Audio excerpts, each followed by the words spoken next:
Hello, and welcome to the Disability Myth. My name is Dominic, and I live with a fatal disease called spinal muscular atrophy. Together, my amazing caretaker, co-host, and best friend, Uriel, and I plan to debunk misconceptions, share our personal experiences, and shatter your expectations. But we're not stopping there. We're bringing in experts, thought leaders, and everyday people who are smashing through societal barriers, paving the way for a more inclusive world. Whether you're tuning in to learn, empathize, or simply to be entertained, the show promises to be an eye-opening experience that transcends boundaries. Because when it comes down to it, what makes us different is what makes us extraordinary.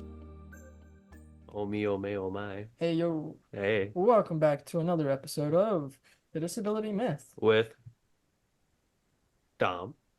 We got to do handsome, humble, and hammy, bro. Oh, yeah, handsome, humble, Wow. hammy host. How many times have we done this, dude? Like, you can multiply it actually. It's Between like 2 him- times 10. It's 23. 24?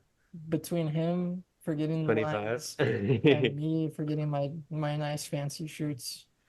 Oh, you Yeah. forgot your polo. I'm sorry. Yeah. It No, says that's never my give. fault. Never give up. Yeah. Good. No, it's a really cool brand from Um, the Gwendolyn Strong Foundation yeah, here in Santa here Barbara. in Santa Barbara. Anyone ever comes out here, highly recommend checking out their products. And they actually started their own inclusive playground. They had the first inclusive playground built Mhm. in Santa Barbara. I'm not sure if it may have been all of California, which is really cool. That is so cool.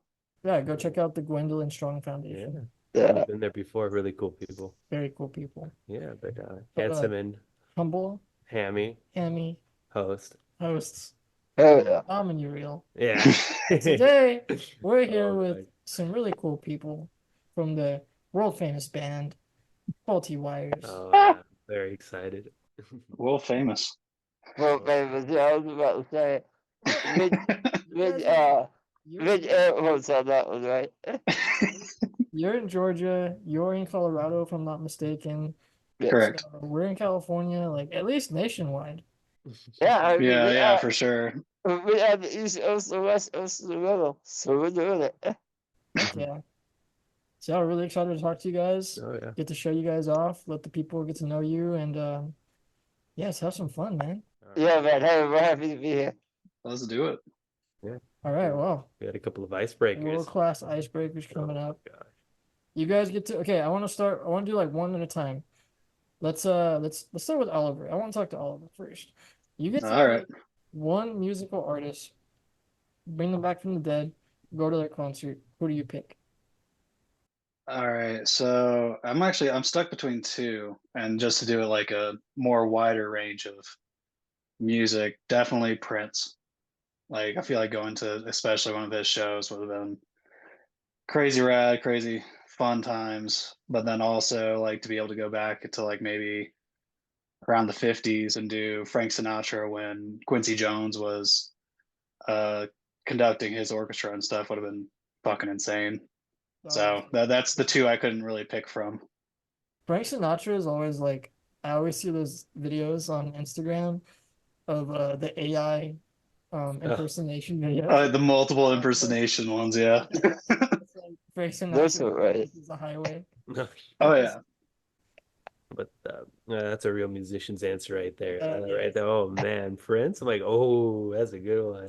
Mhm. Frank Sinatra. Oh man, 'Cause especially to be at the Super Bowl performance when it was raining. Oh yeah, when it was raining, it was Bro. dude just fucking owned the stage. Right. That'd be sick. Just fully made it his own. All right, what about you, Jacob? But I have one obvious answer, but I want to see if Oliver knows it. Obvious answer. Yeah, it's an obvious answer. The only hint that I'll give you is it's not rock music. Relationship test. Right.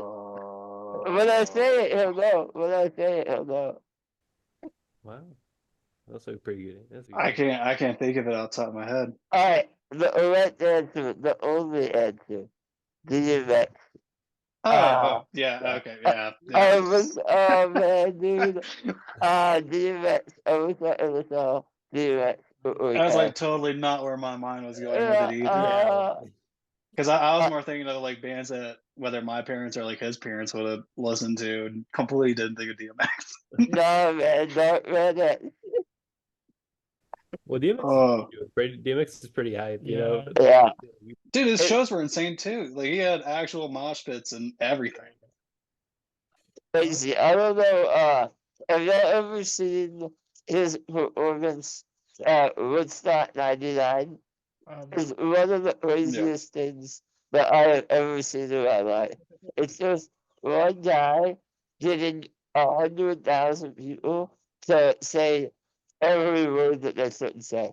It was hilarious. Heck yeah. He's a pastor now, right? He's dead.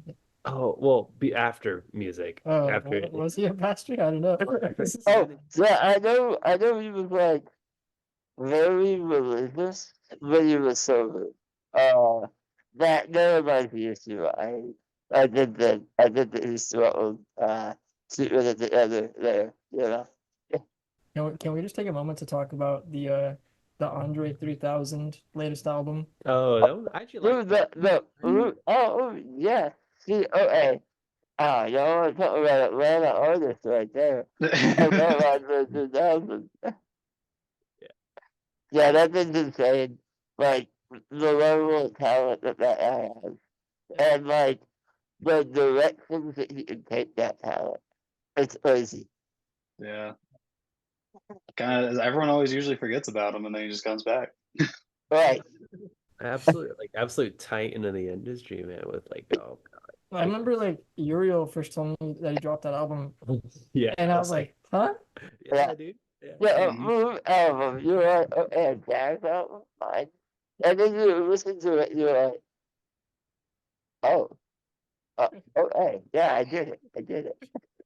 Because I've always enjoyed jazz, and it's just like flute jazzy stuff, and it's like really peaceful. Just put in the background, like, yeah, what you listening to? Oh, Andre 3000, you know, you know. Yeah, Oh, no, you know. he headlined a jazz festival here in Atlanta like a month ago, and like yeah, like 100,000 people wanted to do the flute. It was crazy. Yeah, Buddy, Yeah, we love that for him. That's dope. Yeah. It's the dream. who would you pick? Who would I pick? I'm gonna be honest, I didn't think about my answer beforehand. Last.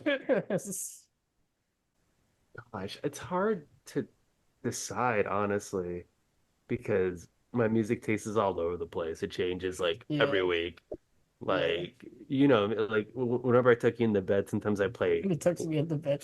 Yeah, well, sometimes I play like modern pop, sometimes like old school rap or just whatever I feel And then like. the car, he just like bumps Claro and like sad girl music. Yeah, hey, Hey dude, you gotta get it in there at some point. I hit it all. Yeah. dude, I can't decide, honestly. It's too many. See, for me it was easy, but I thought on the it was so easy. Am I basic? Yeah, like Prince is always my go-to just because that's what my mom always listened to growing up, and then just like fuck seeing his shows too. So I guess it's no-brainers for us. Oh, Prince is easily like a top five, you Yeah. know, but I don't want to play copycat, you know. Well, But it's I'm- also great. You know, it's like, whoa. My first two instincts are to say like Tupac and Michael Jackson. Oh, Yeah. yeah. Yeah, I just follow about there. I'd say. Yeah. I mean, you could do like bands where it's the era that they had set artists. So you could do like back when Metallica had Cliff Burton, or you can do when Foo Fighters had their drummer. Like, Yeah. Oh, yeah. don't keep it to Oh, just yeah. the one I artist. totally Yeah, do, like, I didn't think about that. Yeah. So hype as if like there was like a you guys are familiar with like fantasy football? Yeah. Jake is. I'm not. I am a religious fantasy football player. Yeah. Totally be a fantasy. Vans. Yeah. See, how would you score? That's a good question. I don't know. I didn't think of that far ahead. Yeah. it's like a whole point system, huh? Yeah. X amount of Number one hits. See, that's already happened. All right. Well, yeah, I'm gonna lock in my answer as as Tupac, because she's Pac, dude. I think Yeah, dude, Yeah, fuck, I'm you going got to that one. Yeah. those shows be fucking insane. I think it'd be fun to check out like a prime Chicago show. True. You know? See, Ooh. I'm gonna be honest. I respect the talent that it takes to do like show tunes like that, but I can't. I can't do it. It's not my vibe, you know. Got you. Live shows are Yeah. insane. The Oh choreography, yeah, I am behind it. It's like, whoa. right. And like Mm. the talent is undeniable, but it's just so theatrical, I guess. So I have a hard time connecting with it. I don't know. It's good. It's very theatrical. They're like, in a sense, Yeah. you're acting on stage, you know, Right. trying to make it enjoyable for people. Yeah. But It's hard. it's oh yeah. But undeniably. You gotta get the stage fright out, you know. It's like, ooh. Like, oh gosh. Which is probably like the hardest thing when you're on stage. Like you practice and like, oh yeah, I got this, but then you're on stage just farting. I'm like, oh my God, like your hands are trembling. I'm like, whoa, You like when you're you go, sweating. you when you go to take any final exam. Oh yeah. Oh, Yeah. It's like, you know, like my hands normally don't sweat. They only sweat on stage when I'm Yeah. like, oh, and it's like, oh no. Like, oh, it's an awful feeling. But you get over it. Then we have another icebreaker question. You're trapped in the last video game slash TV show you watched. How screwed are you? I guess all of us mine's pretty easy. Ironically, the last video game I played and the last thing that I watched on TV were basically the same. In that I watched a Formula One race yesterday, and then I raced Formula One the video game. So the real question is, if I'm driving the car, I'm probably fucked. But like, I don't know. I think that I'd be a pretty good engineer, you know? Like, hey dude, you're running out of fuel. Hey dude, I'm in my tires. You know, I can do all that. Yeah, I love racing games. I used to play the shit out of Gran Turismo growing up. Yeah, yeah, That like it's pretty fun actually. Like they always like go crazy on the graphics Dude, for no it goes- reason. it goes- right, They try to Yeah. make it as hyper realistic as possible. I'm like, whoa. right. No, it's crazy. Like how I is all they had to do was focus on like the horse and the car. So there's less things that they have to in detail to, so that you have tons of detail for that, you know?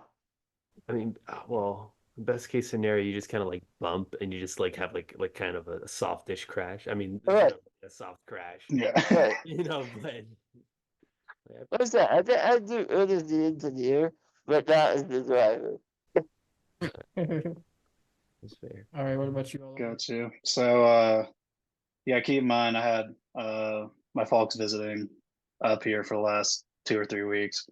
So as far as last TV show, I think it was, I don't know the name of it. It was some kind of sitcom, so nothing too hard there. But the last video game was actually the original like 1986 Legend of Zelda. So that would be really interesting. That'd be fun. That'd be hype. Oh yeah.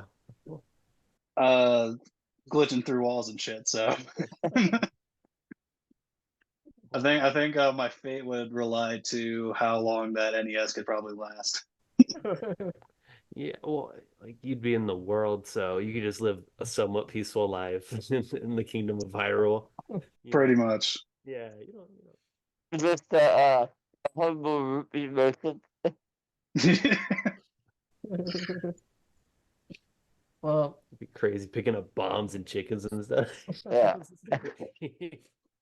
Obviously, well, because you're not doing it in like you're first person. It's not like 16 or 32-bit to you.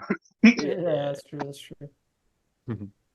Well, if I know Uriel, I'm screwed. I know he's screwed. Yeah, I'm screwed. Yeah, I'm absolutely. Yeah, This guy there's plays no way. nothing but Elden Ring. I gotta get ready for Oh no! Oh, I gotta get ready for the deal. The DLC comes out in a week. We got 11 days. there you go. And I am insanely screwed because I don't think I'd be able to lift any of the weapons I use, like realistically.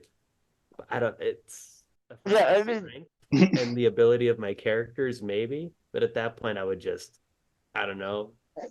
just put down the sword and like, yeah, Elden Lord's not for me.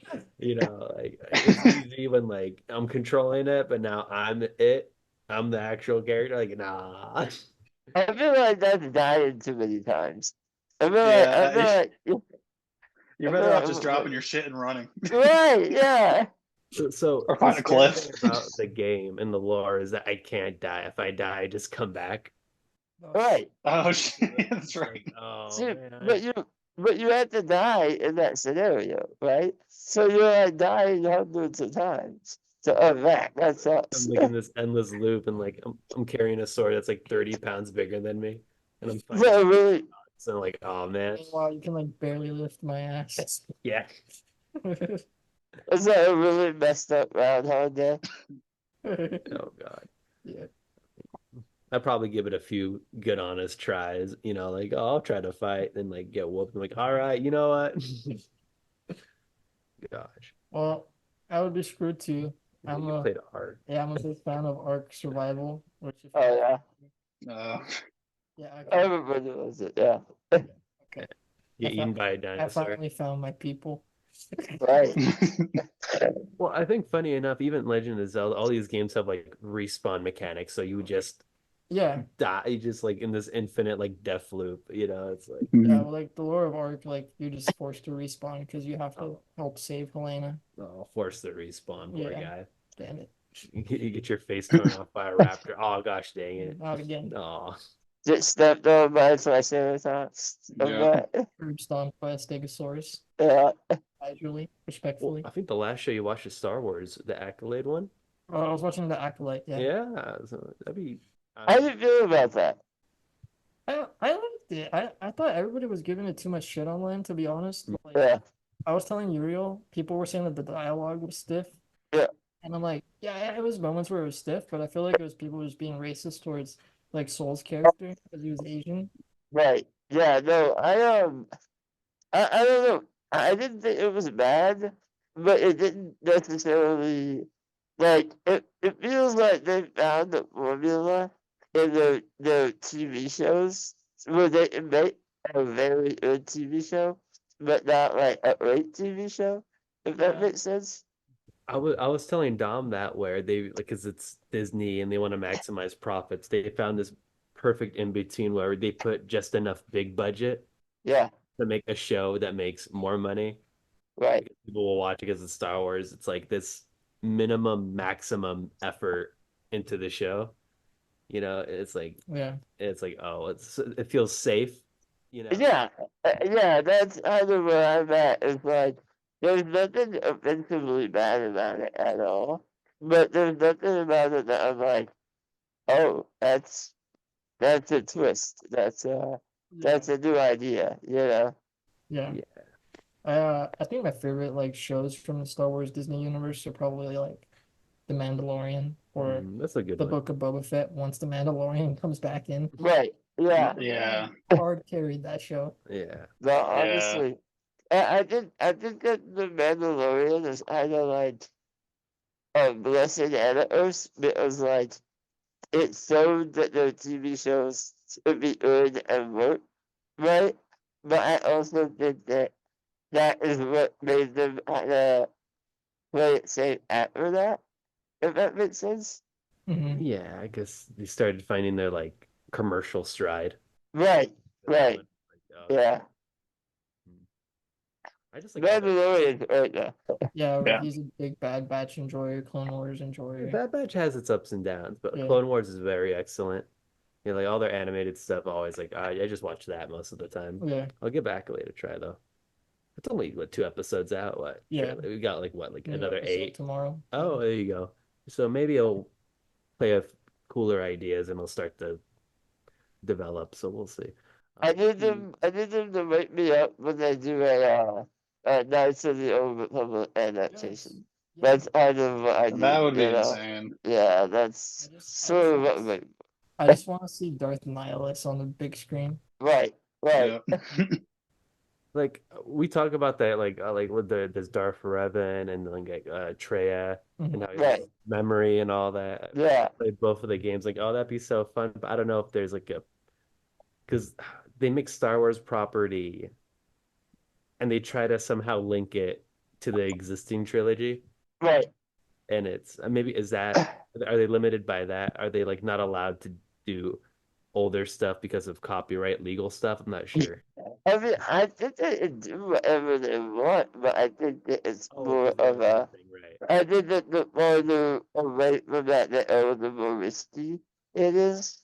I feel like the other issue is, as early as those games are, right? They play on the idea that like you are the player and you make the decision, and like a narrative TV show can't do that, you know. Like you gotta like have a story. You can't make it up as you go. That's fair. Yeah, But there does exist a narrative, and I guess they'd have to pick but they're right. Yeah. whether right. Well, in like the Star Wars universe, the canon behind it all is just also broad and like Yeah. encapsulates such a wide range of time and space, literally and metaphorically Yeah. speaking. Right. Yeah. Mm. Hard to stay consistent, I feel like, if you're looking at it from that standpoint. But You would think you would just say like the hell with it, and like we don't have to make everything correlate or connect Yeah. to the trilogy, and just do like everything can have its own kind of canon. right. Yeah. Because Yeah, and I think what people care about is the world and not necessarily the exactly. individual character, you know. Yeah. Like I know so far off the 2 episodes that have come out with the Acolyte, a lot of people have been like, "Yo, where's Yoda?" Like chronologically speaking, he should Right. in this big Mm. picture here. Yeah. But that's one thing I loved about Star Wars and why I got into it. Is just the world, the actual world building and like Yeah. all this stuff. But then lately it's been very like character centric. Yeah. You know. I just think that shows the disconnect from Disney and what they view Star Wars as, and what most of the fans view Star Wars as. You know? Yeah, the whole like, oh my gosh, it's Glorb Shadow. Oh my god. Right. Mm. All right, well, we've turned this into a giant nerd session, but I know, Gary. Yeah. Care? Hey. Like we had a third question. Yeah. So if you- Yeah, final icebreaker. If you guys could go back in time and give a piece of advice to your younger self, what would it be? I'll let whoever wants to go first go. Yeah, I guess. I was saying. So we can go back and forth, or you can go. It's up to you. Yeah, I'll read first because I Okay. struggle with this one. Yeah. Yeah. I guess in simplistic terms, just it's like don't say no to literally everything. Like enjoy being young and doing shit while you still can, and not get in terrible trouble, and just have fun. Yeah. I think for me, it's just, I've spent the last like 10 years trying to like stop being lazy.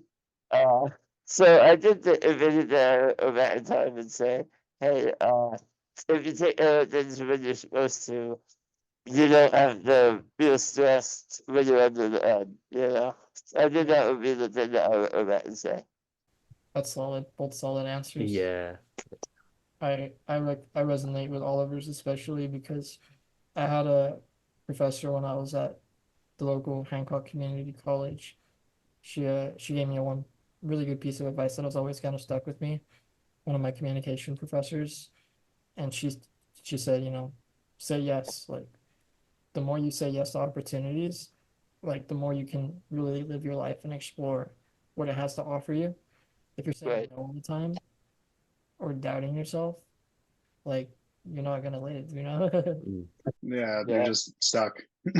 Yeah, Well, if you say no to everything, you don't necessarily like learn anything new. yeah, You just kind of like stay the same. You know, Right. you know, You don't learn, you don't get to experience anything at all. So right? Well, and you might miss out on something that you actually really thoroughly love or enjoy if you're always saying no to it, Exactly. Yeah, those are pretty good. that was a solid icebreaker round. That's Right, yeah, killed it. Yeah. Wholesome. That's good. All right, let's get into this. I wanted to kind of start with talking about, obviously, if you just tuned in, even though you're probably watching this on YouTube from the start, we're talking with Faulty Wires. We're talking with Jacob, the lead singer, and his fellow bandmate Oliver. And we kind of wanted to start out this conversation, after the important stuff like the nerd lore and stuff, by asking about, you know, as a disabled artist, what are some misconceptions that you feel like people may have towards you? Yeah, just jumping in, you know, I think that I think the first broad misconception would maybe be that we exist at all, in the sense that, you know, quite often people will see disabled individuals and focus on the challenges that they may have that make them different, as opposed to the strength and the perspective that they may have to offer. And I would argue that art is all about presenting a perspective. Uh, and so I think that it's important to, I mean, establish the idea that there is disabled art and that there is something to be said about that experience, you know? Yeah, no, I definitely feel that. And, I remember we talked to you before, um, when you were telling us about how you kind of got started with Faulty Wires and what made you start. You guys had this moment where you were like, there's nothing more punk than being disabled. Right. Yeah, I'm far from the first person to say this, so it's not exactly an original idea, but it's one that holds truth. And it is that, like, what would be more punk rock anti-establishment than saying, hey, the world and society and the ladders to success are all inherently built to not work for me and people like me. Uh, and what is more of a uh, rebellious attitude than saying, fuck you, no, I'm gonna do it anyway, you know? Hell yeah. Hmm. Uh, so yeah, I think that part of it is a desire to prove wrong. Uh, but I think that would only be the initial inspiration. Eventually, that fades, uh, and there has to be a purpose behind it. Uh, and thankfully, I think that with our project, we had that. And that whole idea of, uh, here is our disabled punk rock perspective, you know? What's your 2 cents, Oliver? Like, obviously, if I'm not mistaken, you were a friend of Jacob's and Y- kind of like a caregiver like Uriel is to me. Is that right? Yeah, I was. I actually Jake's younger brother Jared. Me and him are childhood friends, and so I've known Jake damn near majority of my life.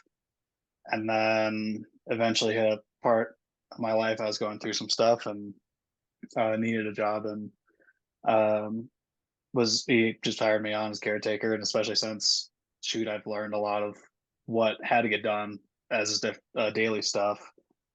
Um, but that happened like in the middle of us writing and like everything with faulty wires. But I think like as far as like the most punk thing being the fact that it's like disabled and making the music is because music's supposed to not have a limitation. It's supposed to be a work of art. It's supposed to have creativity. So to have the idea of just like even thinking of limitation on it, like it's the punk idea of just like, no, like fuck that. I'm going to do my own thing and I'm going to work at it. And like multiple obstacles and figuring out stuff to make it work. And it's like, no, every which way, it's like, we can figure this out. We can make this happen. And sure enough, we did. Yeah, man. Wow. It's crazy how like similar. Yeah, not too dissimilar, huh? Yeah. Where you, when Oh, would you say desperate? You were definitely like in I was need. in need of another caregiver, Yeah, and he hated working where he used to work. yeah, and it worked out. Yeah. Yeah, Yeah. I mean, now that I'm sure you're well aware, but like hiring caregivers isn't easy. Uh, it becomes a job in its own, and the fact is, like, to be a productive like member of society, it's help that we need to function, right? And so yeah, I mean, getting to hire a friend and Oliver, uh, it was at least for me. I know it doesn't work for everybody, uh, but for me, it was nice to know that like this is a person that already like cared about me without me paying him, you know? And so there was already that love and care and affection, that I think made it work even better, you know? Yeah, no, I feel that for sure. Like before Uriel started working for me officially, he didn't do as much as does now, Right. Right, but like still just that love, care, and affection is there. Like we Yeah. would we would go out and like he would get my straw out of my bag so I could have a beer and like right, Dude, same. Yeah. That's what I said. It's not too dissimilar. Right. Yeah. right. Yeah. And the chemistry already existed there. It's not like, oh, you're hiring a new nurse or somebody you don't know. Yeah. And it's like awkward for a while. I mean, straw serving is a big obligation. It's a big responsibility. Oh, yeah. Right. Like whoever Right. touches the straw holds all the power, you know? Yeah. Exactly. I think what we went through, because there's a lot with like Jake's family and also even just all of our friends and stuff, is that it's like we're always kind of used to doing the smaller stuff. And so you kind of got to take a step back. It's like, okay, I'm the one on shift, guys. Like, let me do it. Yeah. The coolest thing, well, hard, cool, depending on how you want to interpret it, was how humbling it was to take care of another human being, like a whole, like, another man, and realizing, like, whoa, you get humbled real quick, and like, oh shoot, and you start like questioning like everything, humanity, everything, government and stuff, and realizing like, wow. You had a whole ass existential crisis. Well, it's like, because caretaking, it's essentially, a lot of the times it's a family member or friend, and they're Mhm. giving up a part of their free time all this time to just help you Mhm. with all this love and care, of like, and it's just, taking care of someone. People think they can do it, but then when you actually start doing it, they realize like, whoa, it makes it a lot easier First because first night of him working with me, do I really gotta like help you piss? yeah, Right, yeah, and then you get over that relatively because like, all right. right. Then it just becomes a thing. Dude, Yeah. I think the first week I worked for Jake, he was sick. Like, I think he had the flu. Was- Yeah, all right. Small tangent here. I have a really bad habit of hiring people and then getting like sick the very next week for some reason. Like Not the same thing, I think. it happens at an astounding rate. And I have no clue why. I feel like it's an SMA thing. Like Yeah, I've noticed it too when new people start working with me, usually within the first couple of weeks, I do tend to get sick more often. Did it happen Right. with me? Yeah, I did. Because like It did? when you started Wow. working, I got sick for like a month or two, remember? Shoot. see, for me, it's a variety of things. It's like it's not always a lung thing. It's not always a stomach thing, but it's always something. Oh, Yeah.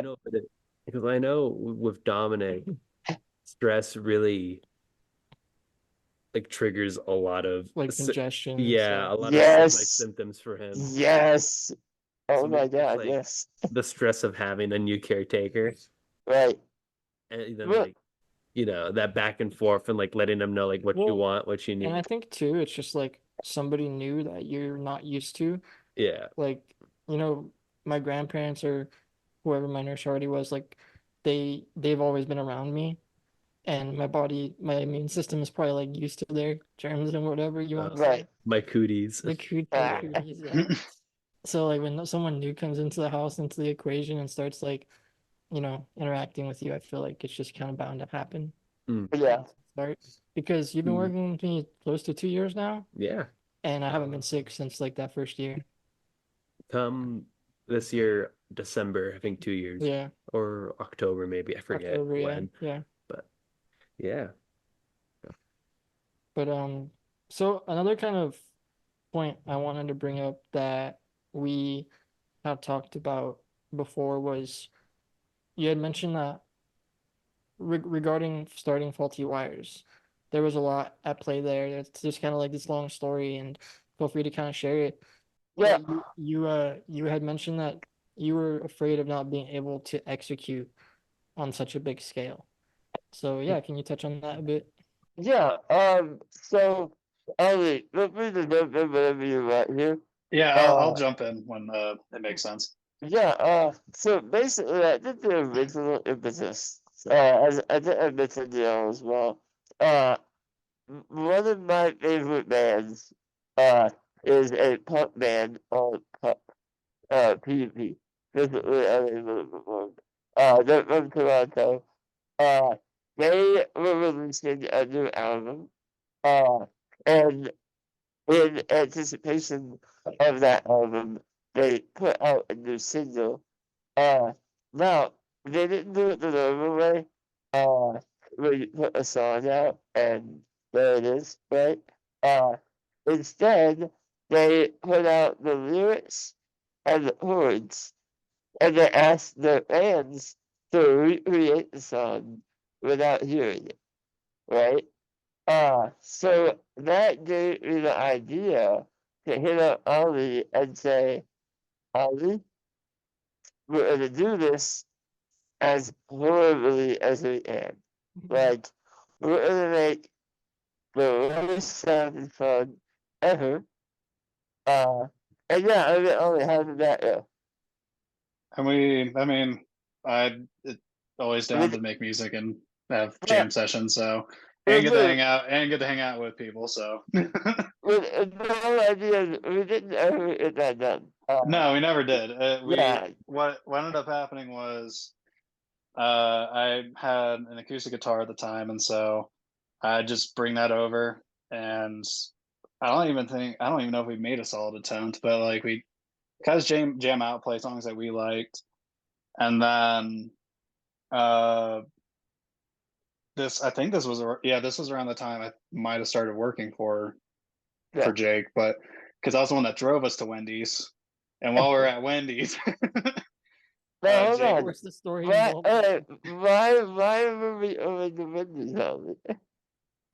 why were we? I Uh, don't Had the, actually frozen remember. beef and milkshake. the reason why is, unfortunately, we've been up late the night before, having a little too much to drink, and we needed to go out and get some greasy food to take care of the hangover. You know? Oh yeah, that's right. We were Yeah. hungover. Anyway, hold on. Yeah, so and then while in the drive-through, Jake asked me, he's like, "Hey, if I hum something, do you think you could try to play it on guitar?" I was like, "Sure." And he ended up humming what became the main riff of DUI. That's dope. And we Yeah, pretty much after that just started going crazy with it. Wow. and so the thing that Oliver doesn't know at that time is that I had already had the idea at the rest of playing around that maybe we should try making some music. But I was already doing a lot of punk shows at the time, and you know, I really I saw a lot of uh cohesiveness between the ideas presented by the ads that I was seeing, uh, and the kind of things that I wanted to talk about related to disability. Yeah. And so, yeah, I mean, the truth is, like, around that time, uh, I already had come up with ideas for, like, 3 or 4 songs, and the album cover, and the first single, and the first music video. And I did all that in a week, maybe. That's wild.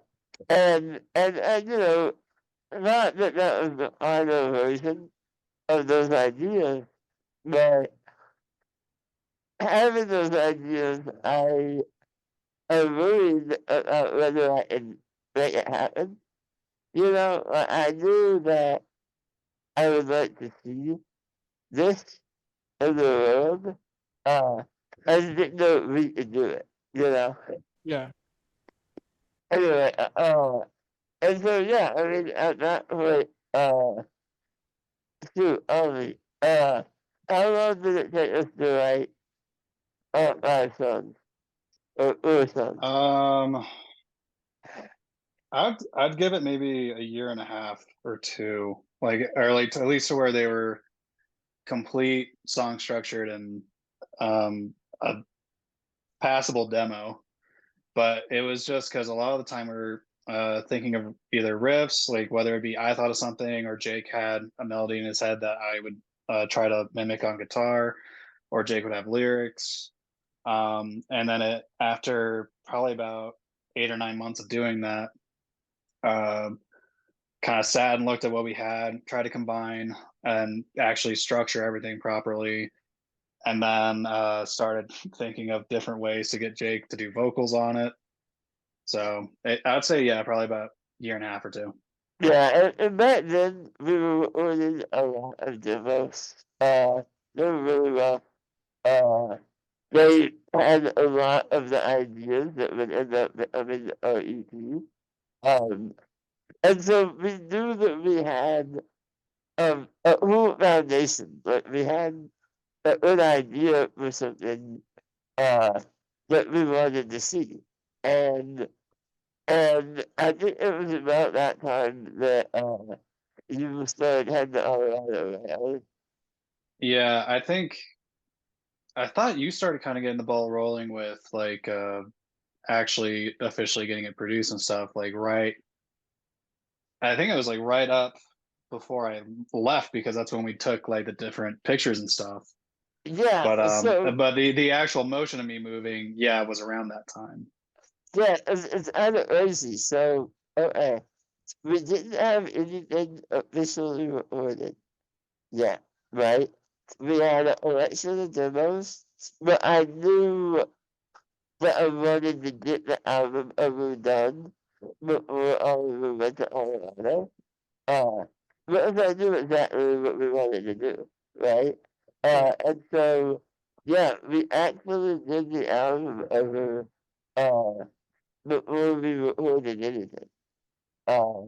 And I was very happy that we could get that before we went out of town. Uh, and it was like that, and the demos that we had, and a few other assets that I used as uh, a patent, if you will, to kind of look for producers to work with. Because I knew at that point with Ollie out of town that we needed that to get it done, you know? Yeah. Like like a big push. Yeah, and so basically, it took me about half a year to find the right guy.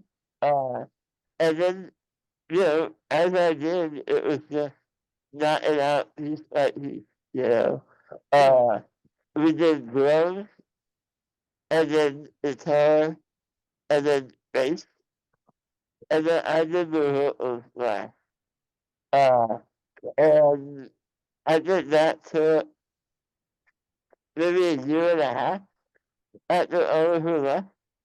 Gotcha. So Yeah, that's something I kind of want to touch on more. right, yeah. Like Oliver, you had mentioned that when you guys first started out and were making the demos, that you had to figure out a good way for like Jacob you to do vocals and everything. And that was one of my questions I wanted to make sure I asked you was like, what are the challenges if it was just being a lead singer? I mean, obviously,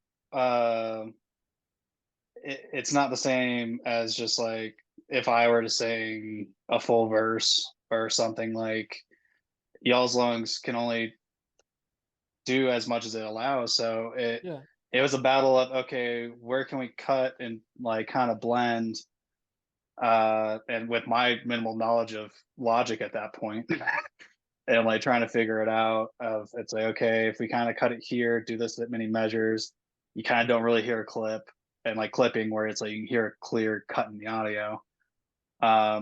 And then it was just experimenting with like, all right, so what if Jake tilted back in his chair? What if Jake laid down with a pillow under his back? What if he was on his side? Yeah. Like it just in any which way we could think of or he could think of that might work. Yeah, I don't know if you remember, but there was literally a time when we were recording a demo here at my apartment on my house, right? And, alright, I was having a real hard time getting loud enough for a part that I wanted to be loud at, right? And so my ridiculous logic was that if I had pressure on my chest while I laid down, I could force the air out of my body louder, essentially. And so I had my friend take a book bag and Yep, I remember the book back. yeah, you tell it. Well, it was also like because you also want to have a rasp to it too, and like naturally you do that by tightening your diaphragm. So obviously, all right, what's other ways we can do that? And also to help amplify and push air. So we had an idea of putting the backpack down. Then we had it on your chest. We had it on your lower belly at one point. What do you put in it? Do you remember? No, it could have been. It could have either been bricks. It could have been like Xbox controllers. I'm not gonna lie. I think it was like 12 packs of Mountain Dew. It could also have been Mountain Dew at one point. Yeah. It was just whatever like had enough weight and like, but also if we could shift the weight at the same time to where we know what area it is working, so we try it that way. Dude, I fucking love the innovation. That's so hype. You gotta use what I use. Yeah. Yeah, and that's kind of a thing that I like to do is figure out how to make it work my way. You know? Yeah. And I'm sure you're the same way.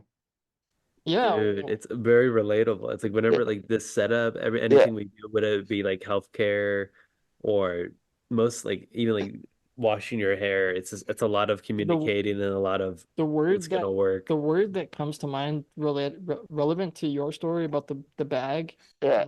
what he'd mentioned, ghetto. Yeah. Like, Yeah. it's always just a little ghetto, a little Mickey Mouse. Like, you work with what you got. Or dare I say, it's very pop rock. Hell yeah. Dude, Yeah. One of the funniest things is when we do our ghetto routine in public. Yeah. Because it works. And it's what works with him and it's what's most comfortable and it like hurts him minimally. And then the nurses see us do it and they're just like, what the hell? Right. It's like, oh, it's always so funny getting weird looks. It's like, what are you doing? I'm like, what works? You know? Oh yeah. I mean, like, yeah. Sorry. Go ahead. Oh, I was just gonna say, like, sometimes, like, I have you guys can see my joystick right here from my chair. Yeah. Like, sometimes when my arm is in this position, I can't lift it back up to my joystick. Right. Because it's a lot of weight. Like, it's gonna move my arm. Show the people. Oh yeah. Just slap it around. No, you usually like throw it. Yeah. Yeah. Right. No, dude. Oh my God. Like, this is so relatable. I mean, I'm sure Oliver and I have like 8 or 9 of those. Well, yeah, now that they say that like the arm thing, I'm like, that's probably what people think of whenever like we have to push your like because you want your head like to the right or something. Yeah. And like it looks like we're just gonna shove you out of the chair. Yeah. Or like when he needs help, they're like, oh, can you adjust me real quick? And I'm just like pushing him and like twisting his body. And be like, what are you doing? Oh, he's adjusting his ass in the seat. Yeah, that's like, why are you beating the shit out of him? Like I have to like have my ass in a certain position on my seat to like. Same. Yeah, Jake does too. Yeah, like because if you don't have your ass correctly positioned, like your spine's all messed up, you can't move your arms correctly. Right, move your arms. Yeah, I do. Alright. If I'm not sitting correctly, I have a hard time talking. Right. Like it affects everything. Yeah, that's why the ass position is so important. Yeah, So, like, dude.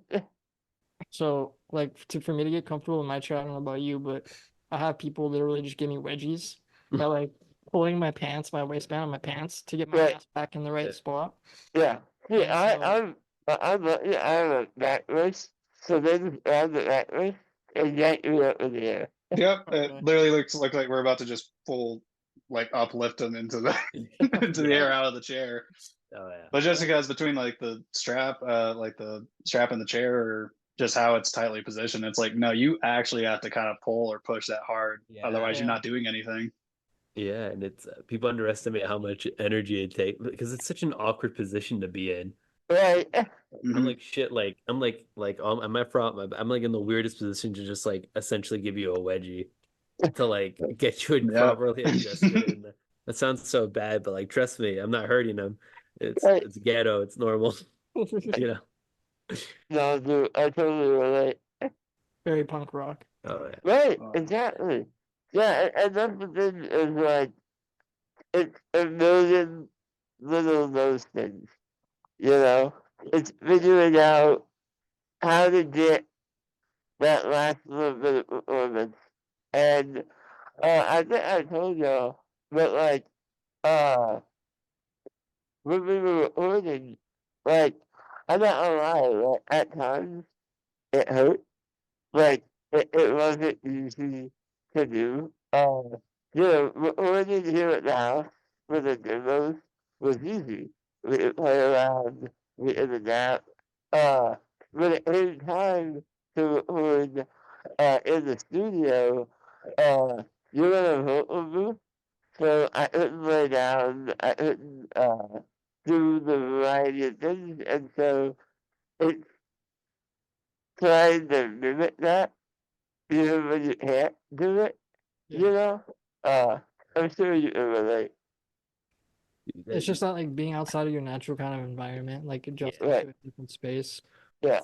Well, it's like when I was when I was taking guitar lessons, and I was practicing and stuff, all the old heads would always tell me to just practice slowly.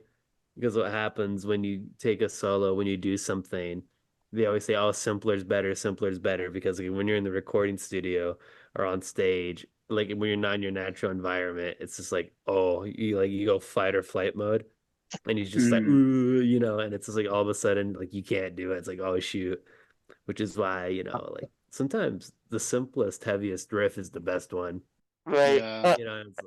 It's like, I don't know if you say that. I kind of, it reminded me of a similar moment for me. Uh, I was in there for 15 hours in 2 days, right? And so by the end of it, you're getting kind of tired. Uh, when I get tired, and maybe you can hear a little bit here, but I have a hard time speaking super clearly. Uh, it's a little bit tough. And I found that I had a few instances where I had to rewrite a lyric because I no longer could say it as clearly as I wanted to in the way that I wanted to.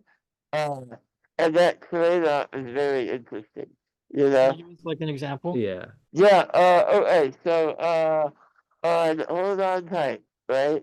Yeah. Uh, there's a line, where I say, the world's on fire, and life ain't fair, sometimes you just need someone who's there. Uh, Originally, the line was care with a C, and I couldn't say it. Uh, yeah, I literally couldn't say sometimes you just need someone who cares.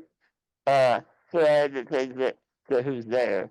Well, Eh, we kind of, sorry to jump in, but yeah, yeah, we had the same thing when we were trying to figure out time signatures too, because it was also trying to figure out, is this too fast? Is this, if we slow this down enough, can you syncopate words properly to have that come out clear enough? Yeah. So I know we already did that with the demos. I have no idea how that looked like when you went to record stuff. it was a lot of saying the same line over and over and over. Yeah, because like, well, I know the struggle relative to guitar playing, but Yeah, singing is a Yeah. whole body thing and like the yeah, syncopation, rhythm, all that. It's just like, yeah, oh God. Especially trying to get to like the tone that you want from right. your human voice. And it's just like, oh man, I Mhm. got 5 hours of sleep. I can't hit that Yeah, tone. I'm like, shoot. Well, especially yeah, yeah, it especially was if just, your sorry. diaphragm doesn't work properly. Yeah, that too. Exactly. Well, it's like you're out 5 hours of sleep, and you've been doing 8 hours already that day. You know what I'm saying? So, and all right, I say all that to say, when you're out the road around, it is the most amazing moment. Like when you can't figure it out, and then it comes to you. I love it. It's so right. Mhm. Oh, that epic eureka moments, like, yo, Yeah. Yep. Yep. Yep. And that's so cool because like something I wanted to talk about too is, we touched on the fact that there's not a whole lot of visibly disabled artists. Sure. And you are one of the obviously few, Sure. and you Thank have you. all this knowledge and like experience that you can pass on to other people now, which I just think is dope. That if they want to like get into making music, if they look up Faulty Wires, they'll see someone that looks like them, that Right. has that knowledge and like experience that you just shared with us. Well, So and my expectation is that the next generation of disabled artists are gonna be even better, but they're gonna grow up knowing that they can do it. Like Mhm. for me, I figured out that I can do it, but I mean, truthfully, I'm not the greatest singer in the world, right? right. And I don't think that that matters in the context of the music that we make, right? Uh, but I can't wait to see that disabled person that has undeniable talent. And I know they're out there, you know? Yeah. Oh yeah. Yeah, I just really think that, uh, I don't know, but, yeah, maybe they can take something from what we did, you know? Yeah, man. Yeah, because I was just thinking of it as like, oh, the complexity of it, because just having the chord structure and then being able to hit the pitches while singing, and then the time signature there, oh, it's all crazy, man. I'm Well, like thinking about it, it's like, what? and it Cool. depends too on like your level of disability. Yeah. right. Like for people like us Yeah. with SMA, we're never gonna have the best voices, I don't think. I Fair, mean, fair, I yeah, think I had a shot before I got a hole in my throat, but fair, that's yeah. just me. I think you sound fine. Oh, Yeah, I think so, right. Yeah, we do car karaoke all the time. hell yeah, dude. Dude, you gotta do car karaoke. Yeah, it's fun. Bump sing along to Clara. Yeah, and then roll down the window and like scare people. Hey, I was bumping DUI the other day. Yeah, it's fun. Yeah, man. On the way to get your hair cut. No, that was on the way to get my chili cheese fries. Oh, hell yeah. There you go. I After your remember, haircut. yeah. I I, think me and Jake's or when we did carpool karaoke was either just like uh Frank Turner or Jeff Rosenstock, because I think when I got hired, you went through a huge Jeff Rosenstock phase. oh my That never God, I that never love went him. away because you still love Jeff Rosenstock. God, I love that man. Oh my God. This is more of like a nerd question, but how'd you Oliver, how'd you go about finding the riffs and the little fills for So as far as like the riffs and everything like that go, so prior to uh when we started, or I guess around the time that we kind of started this, I went to audio production school. So I kind of learned a lot more basic knowledge with like music theory, and got like different, like easier with like recognizing notes and stuff. And so when Jake would kind of think of an idea, and then I can already mentally kind of think, I'm like, all right, if I jump this like half an octave or a full octave up or down, how's that going to change it, and how's Jake wanting it to go? Like a good example actually is Sketch. Sketch had like want to say like 3 different variations of like the main riff until we kind of just sat there. It's like, dude, it just needs to be simplistic. And it was in standard at the time. And then I was like, this would sound so much better with how you're doing the vocals if we kind of just dumbed it to half a step down, just so it kind of blended with his monotone voice a bit better. And then the song just wrote itself. That's dope. Oh, that's your favorite too, I believe. Yeah, Hang On Tight Sketch is my favorite song. Yeah. Off the Yeah. bat. Yeah, It's I definitely the love it. funnest to make.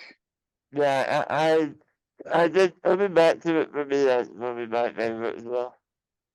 Yeah, and well, like it's just the messages in it, you know? Like Right.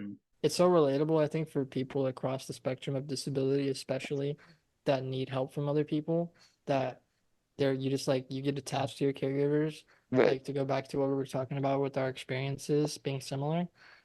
Like, Mm. yes, I need help and like a caregiver, but like we're homies first. Yeah. Right. Like Yeah. we always tell people the story about how we first kind of interacted, like met each other.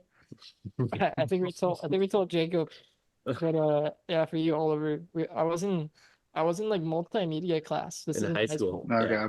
and I sat with like a few mutual friends between him and I, and he just pulls up to our class even though it's not his class. Yeah. I had an off period at the time. And so he just like sat with us, Yeah. and he like sat next to me, and he like puts his hand on my leg. He's like, "Hey yo, can you feel that?" I was like, "Shit, take me out to dinner first, bro." Yo.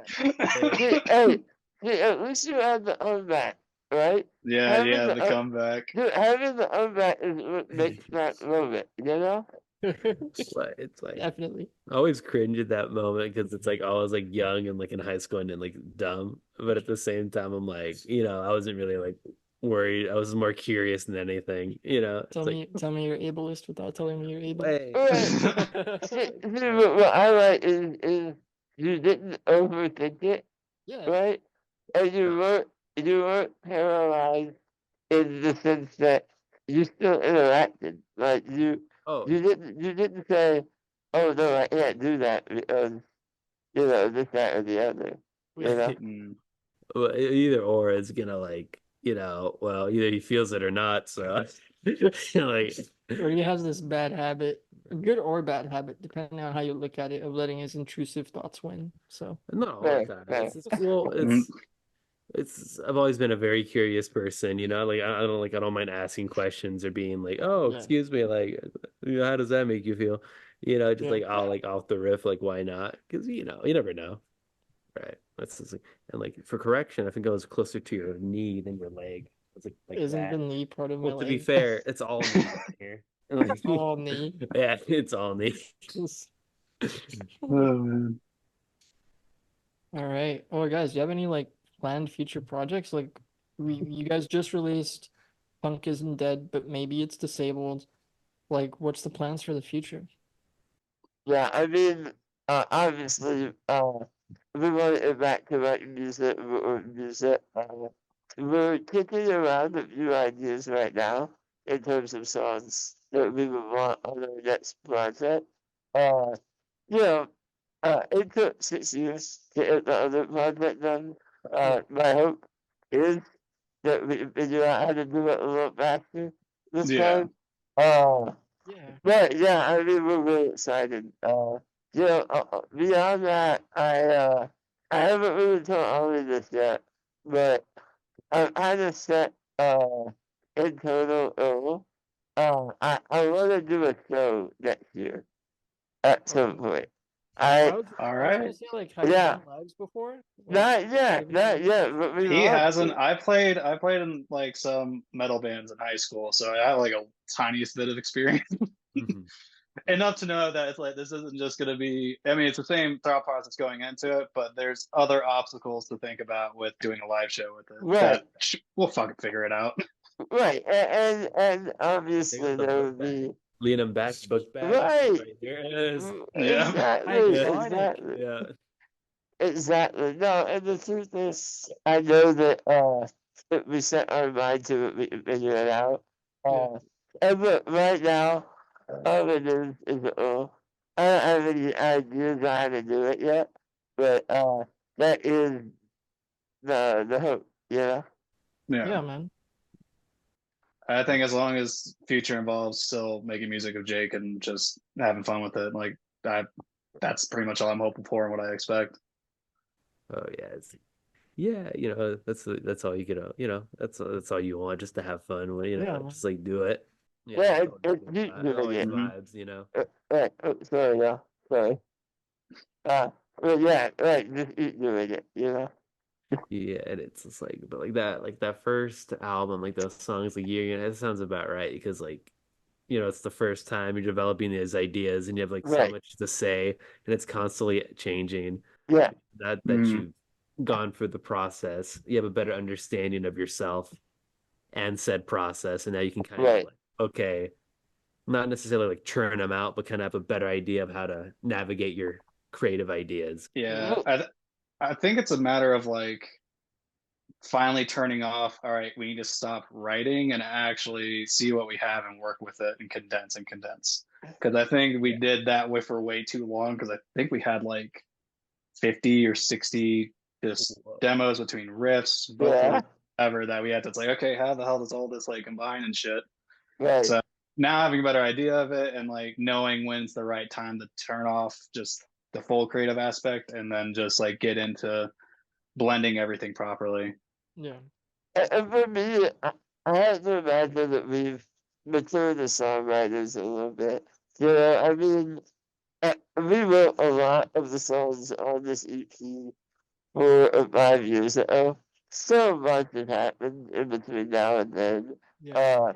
I feel like a completely different man than I was then.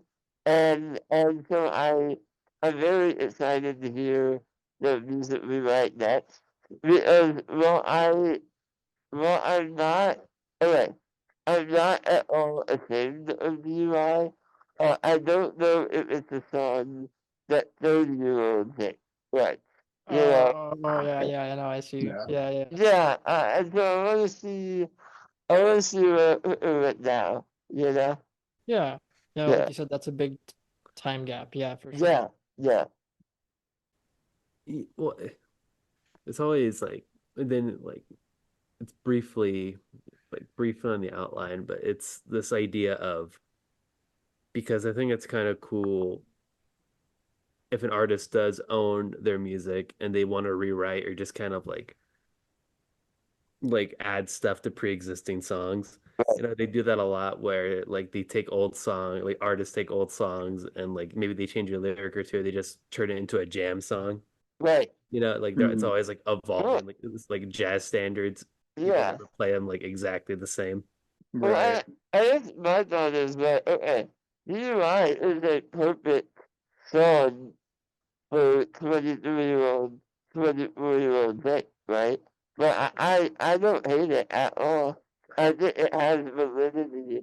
I just, my mind is in a lot different place than, oh, let's get so I can't drive my chair. You know what I'm saying? Yeah. Well, that's what I also like to point out. Like, I appreciate the music video, like the No, it's disclaimer fun, at the yeah. start.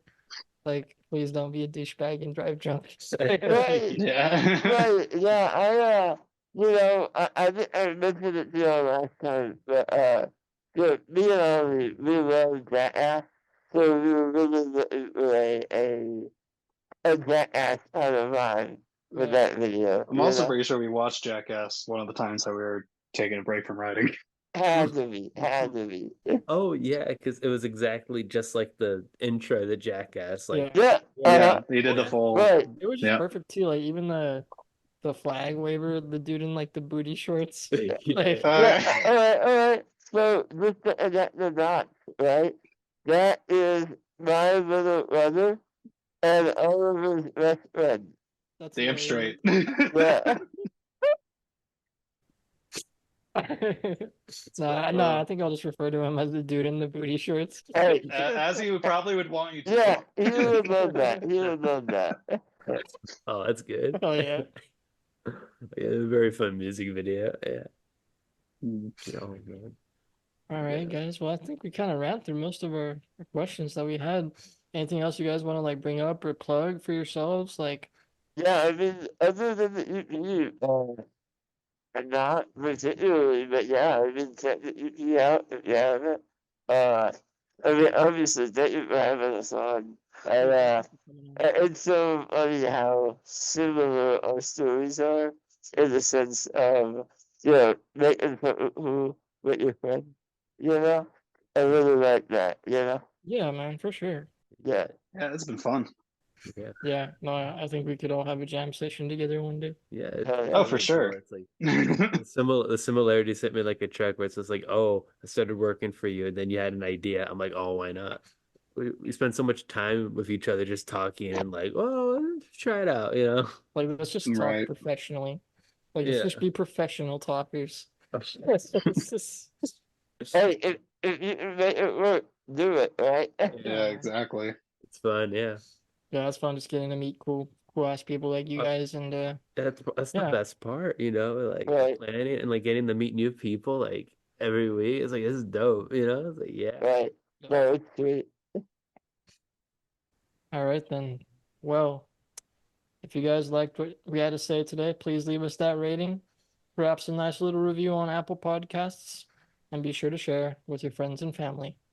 If you're not already, be sure to follow us on Instagram, Facebook, and the Tube at The Disability Myth, all one word. And make sure to check out Faulty Wires. And check out Faulty Wires. Hey. Punk isn't dead, Yeah. but maybe it's disabled.